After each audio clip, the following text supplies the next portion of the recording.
Esses dias nós tivemos algumas aulas na igreja, na escola dominical, com o professor Silas, que nos despertou para algumas coisas bem importantes com relação à salvação e à santificação e o caráter cristão. Eu quero repetir algumas frases que ele nos colocou, introduzindo o nosso assunto de hoje. Então, assim, são frases do professor Silas, e se você não teve a oportunidade de assistir essas aulas, vá lá no YouTube, que elas estão gravadas. Professor Silas, Escola Dominical, sobre John Wesley e o coração aquecido. Ele diz assim pra gente: mais do que saber explicar e ter conhecimento é experimentar o Senhor. Essa é a máxima de John Wesley, que a gente deve realmente experimentar o Senhor, ter experiência com o Senhor.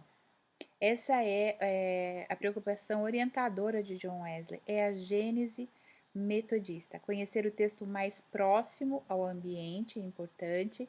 Ele estava preocupado, John Wesley, que as pessoas experimentassem a Deus, que não só soubessem a respeito de Deus, mas que tivessem então uma experiência profunda com o Senhor. A experiência de 24 de maio de 1738 na Rua Aldersgate, ela vai teleguiar a história do metodismo. Que Deus transforme a minha vida, que transforme a minha família, ter a sua intimidade com Deus.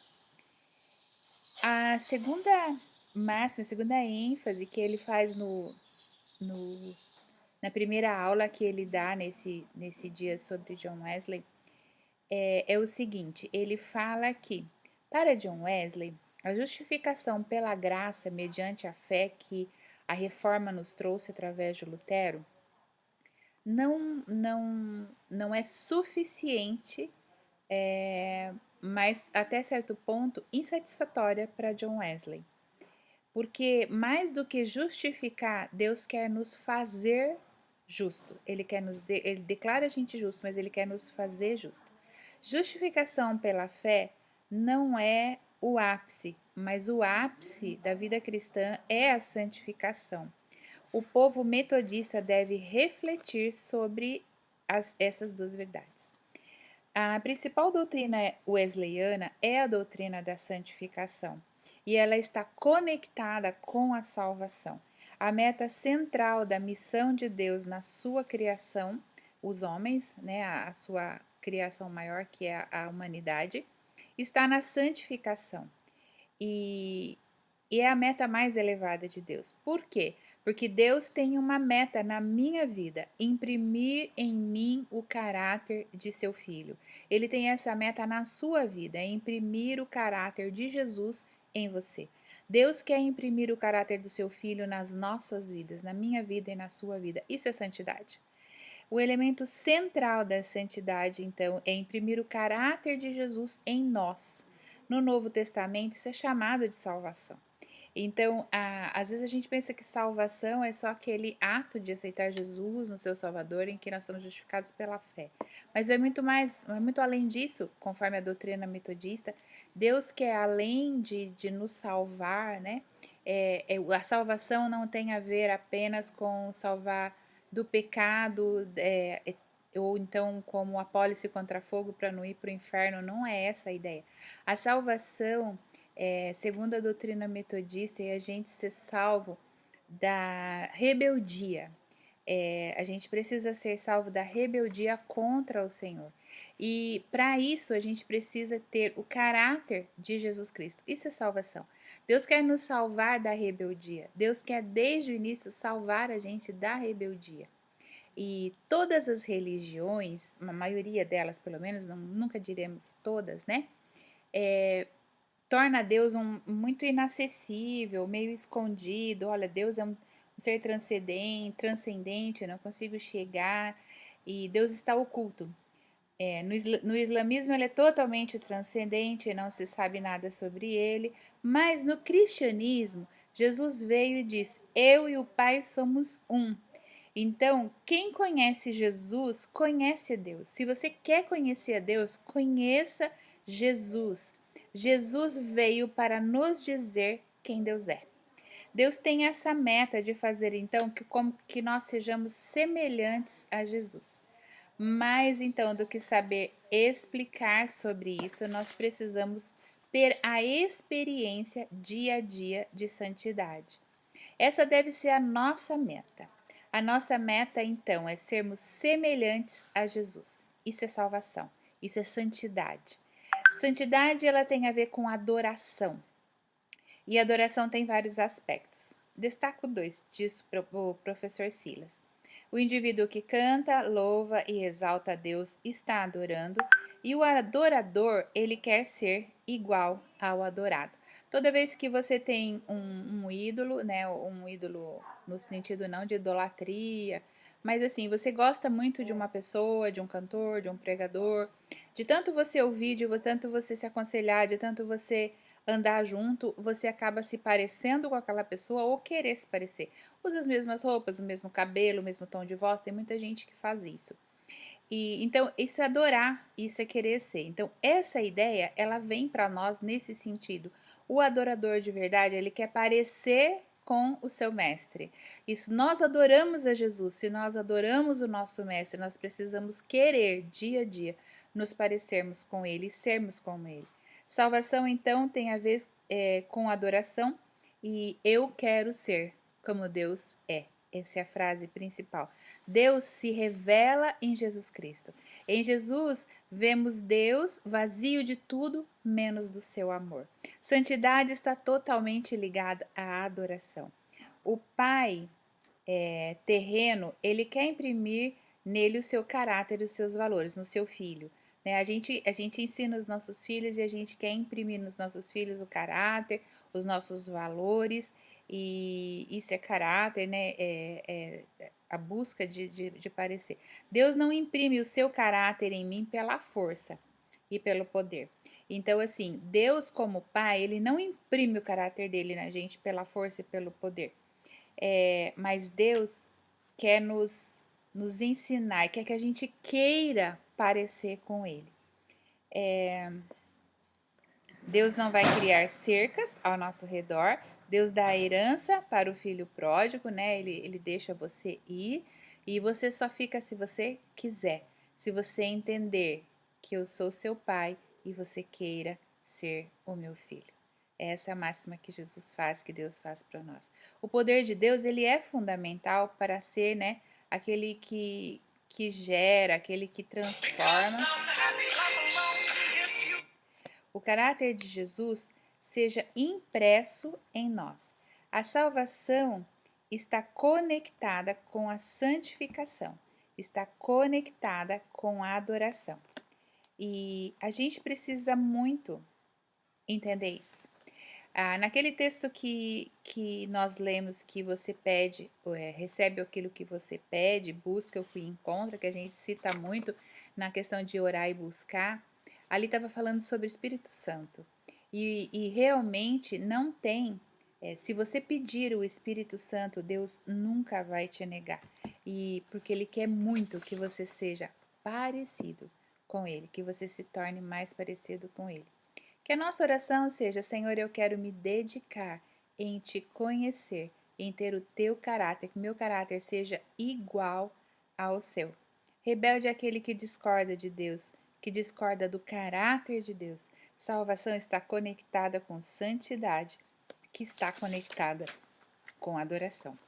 Esse é um brevíssimo resumo da palavra do pastor Silas que eu queria muito introduzir nesse texto que nós vamos aprender agora, porque veja bem, se salvação está ligada com caráter, com santificação, e a santificação é a transformação do meu caráter em um caráter parecido com Jesus, em um caráter que queira ser igual a Jesus, então nós vamos estudar sobre o caráter de Jesus, o caráter cristão. E então eu quero definir a princípio, e eu vou usar este livro, ok? O Caráter Cristão da série Discipulado, para que e eu vou fazer aula a aula, todas as aulas você vai ter aí. Então, a primeira, eu fiz uma introdução com as palavras do pastor Silas, que estava falando do nosso coração aquecido em John Wesley, de salvação a adoração, que isso tudo tem a ver com a nossa mudança de caráter, porque Deus quer nos salvar principalmente da nossa rebeldia. E quando a gente se torna parecido com Jesus, a gente deixa a nossa rebeldia. A primeira coisa que o texto aqui fala é definição de caráter. Vamos definir então a palavra caráter. No dicionário, define caráter como sendo qualidade inerente a uma pessoa que a distingue das demais. Conjunto de traços particulares, modo de ser de um indivíduo. É o modo de ser de um indivíduo. Essa definição também serve para a personalidade. Qual é então a diferença entre ambos? Ou não há diferença? Na vida, caráter e personalidade parecem se misturar, mas aqui didaticamente diferenciamos o caráter como sendo a soma das características ligadas ao ser moral. Para um cristão, servidor de Cristo, o que significa ter a mente de Cristo. 1 Coríntios 2,16. Ou a afirmação que Paulo faz: Cristo vive em mim. Está em Gálatas 2,20. O que influencia o caráter do seguidor de Cristo? Existem traços do caráter de Cristo de que a Bíblia fala que devem estar presentes em um seguidor de Jesus Cristo? É o que veremos neste capítulo sobre o caráter cristão. O que é? Como vimos, caráter é o conjunto de traços particulares relacionados ao aspecto moral do ser. O caráter cristão é o conjunto das características de que a Bíblia fala que são inerentes a Jesus Cristo ou ao Espírito Santo e, consequentemente, deveriam ser parte da vida daqueles e daquelas que nasceram de novo e têm o Espírito Santo. O caráter pode e deve ser cultivado. Às vezes a gente acha que nascemos assim e vamos continuar sendo assim, mas não é bem isso. Nós precisamos cultivar o nosso caráter, nós precisamos tratar com o nosso caráter e deixar Deus tratar com o nosso caráter. E isso é motivador, né? Quando eu penso em santidade, eu penso que nós somos motivados a buscar santidade. O caráter é manifesto através do modo de pensar, estilo de vida, escolhas, hábitos, costumes e conduta do indivíduo. Todos nós temos um caráter formado quando nos convertemos, caráter marcado pela natureza pecaminosa.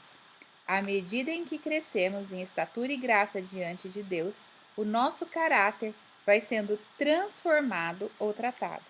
Esse caráter tratado é que identifica e que evidencia o nosso crescimento espiritual.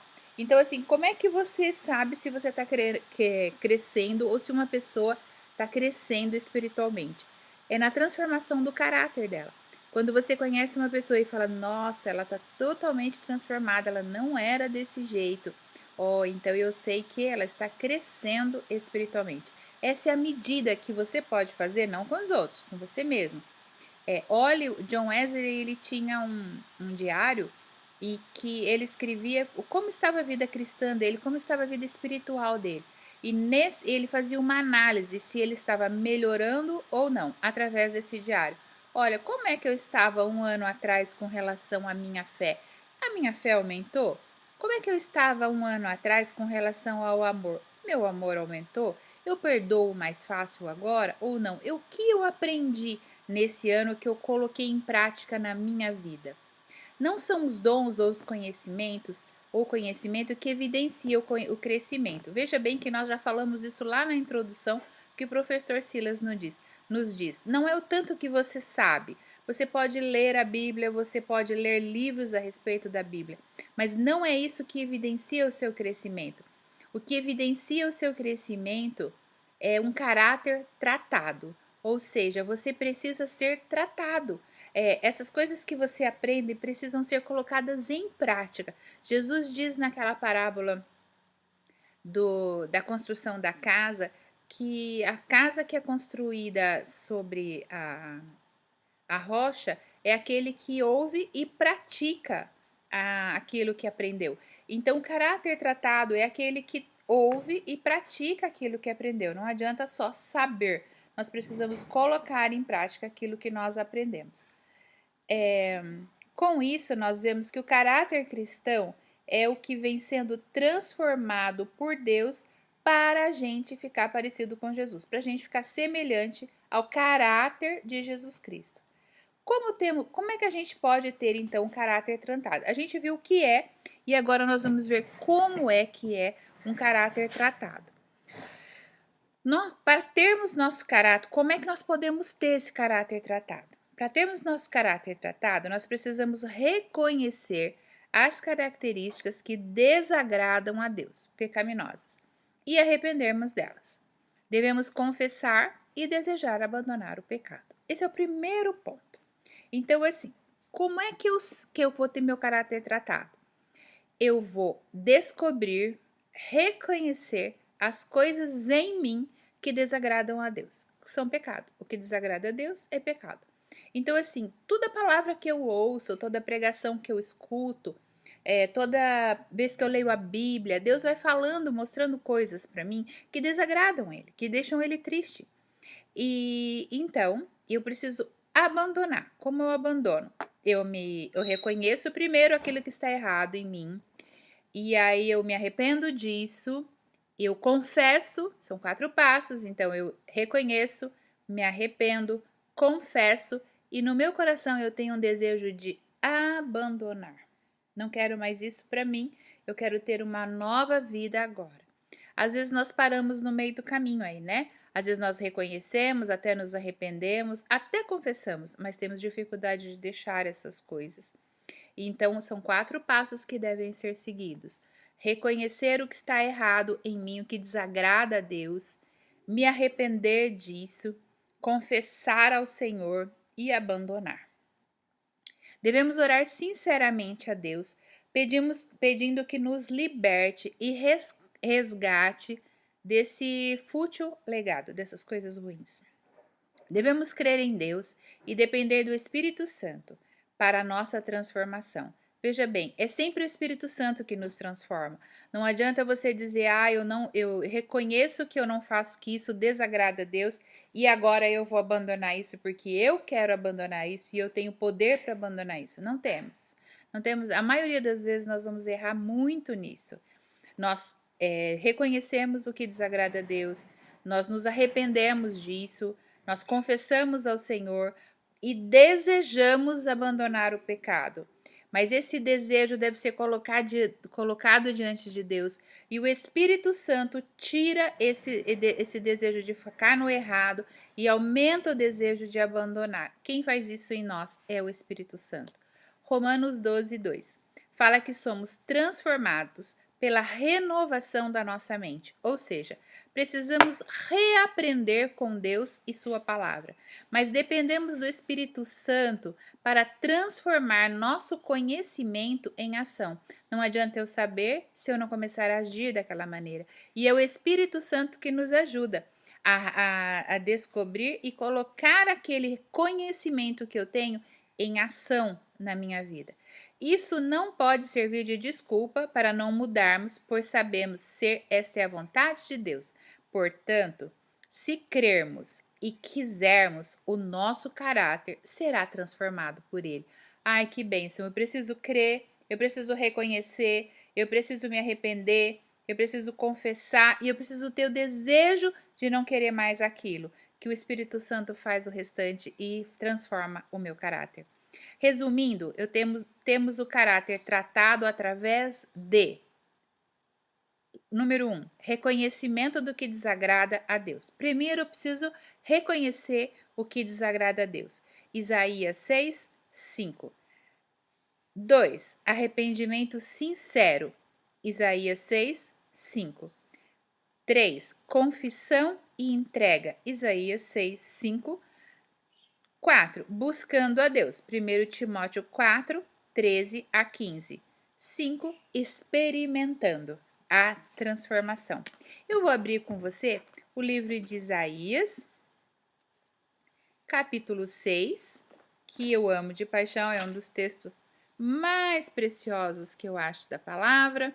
Isaías, capítulo 6, em que Isaías tem uma experiência profunda com Deus.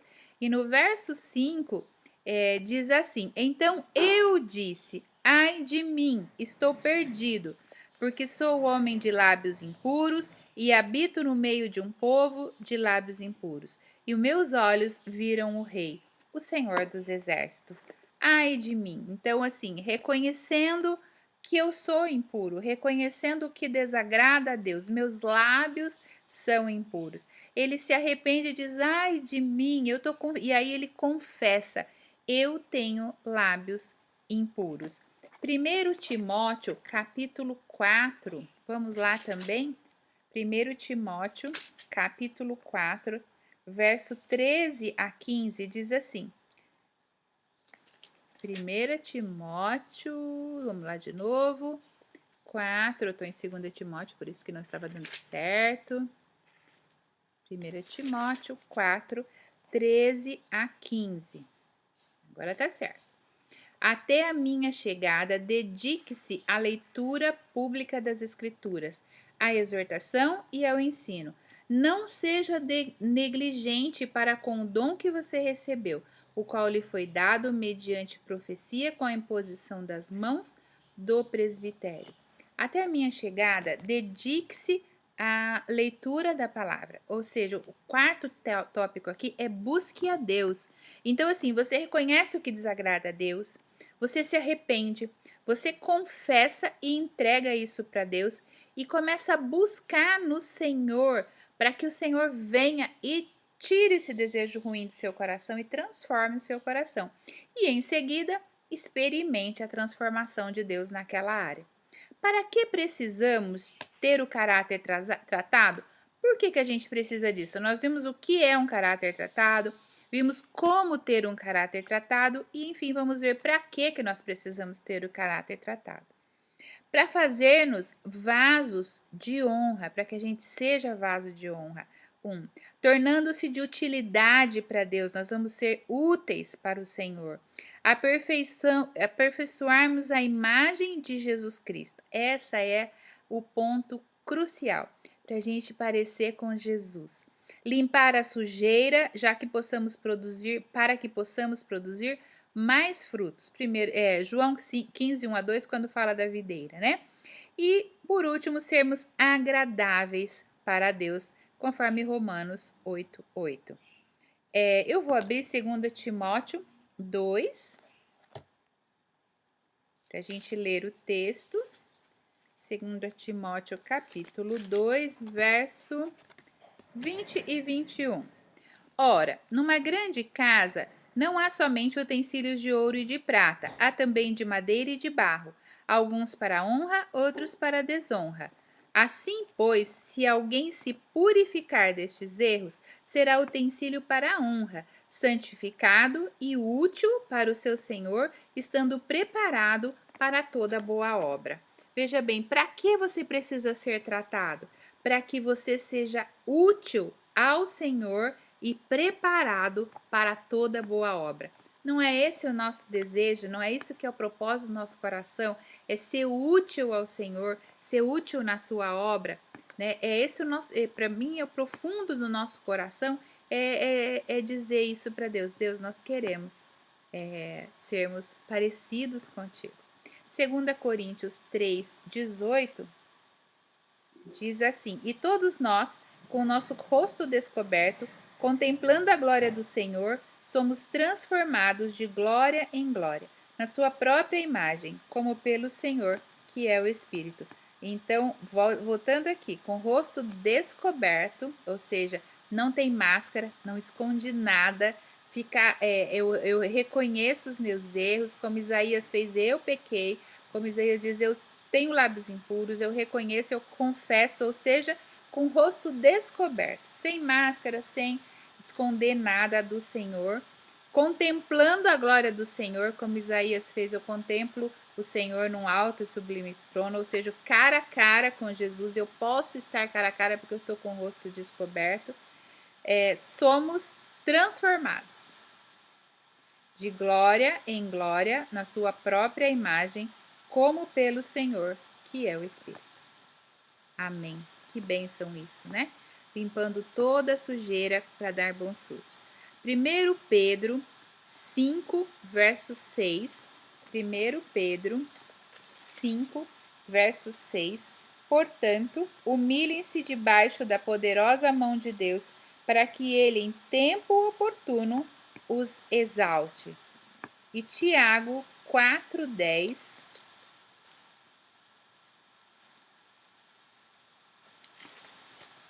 Tiago 4, verso 10. Humilhem-se diante do Senhor e ele os exaltará.